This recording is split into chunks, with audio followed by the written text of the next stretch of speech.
असम में मुस्लिम marriage and divorce act खत्म, सरकार बोली यूसीसी की दिशा में एक बड़ा कदम, इससे बाल विवाह रुकेंगे।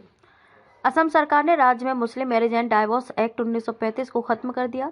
ये निर्णय शुक्रवार देर रात मुख्यमंत्री हिमंत बिस्वा शर्मा की अध्यक्षता में राज्य कैबिनेट की बैठक में लिया गया।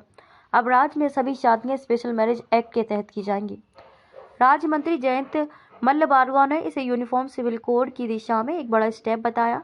उन्होंने कहा कि इससे राज्य में हो रहे बाल विवाह भी रुकेंगे। राज्य मंत्री मल्ला बरुआ ने कहा कि मुख्यमंत्री ने हम समान नागरिक संहिता की ओर बढ़ रहे हैं।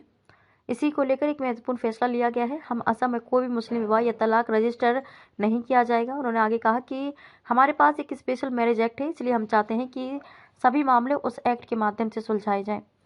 अब मुस्लिम विवाह और तलाक का रजिस्ट्रेशन डिस्ट्रिक्ट कमिश्नर और डिस्ट्रिक्ट रजिस्ट्रार द्वारा किया जाएगा, जो इस डाइवोर्स रजिस्ट्रेशन एक्ट के तहत काम कर रहे थे। उन्हें हटा दिया जाएगा और इसके बदले उन सभी को एकमुश्त 2-2 लाख रुपए का मुआवजा दिया जाएगा। AIUDF नेता ने जताई आपत्ति।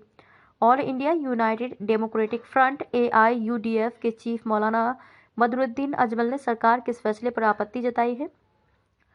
उन्होंने कहा कि बहुविवाह केवल मुसलमानों में नहीं है, बल्कि अन्य समुदाय में भी है। केवल मुसलमानों को टारगेट करना सही नहीं है। 2026 तक बाल विवाह पर नया कानून लाने पर विचार। फरवरी 2023 में मुख्यमंत्री शर्मा ने कहा था कि हमारा रुख स्पष्ट है, असम में बाल विवाह रुकनी चाहिए। बाल विवाह के खिलाफ हम नया कानून लाने के बारे में चर्चा कर रहे हैं।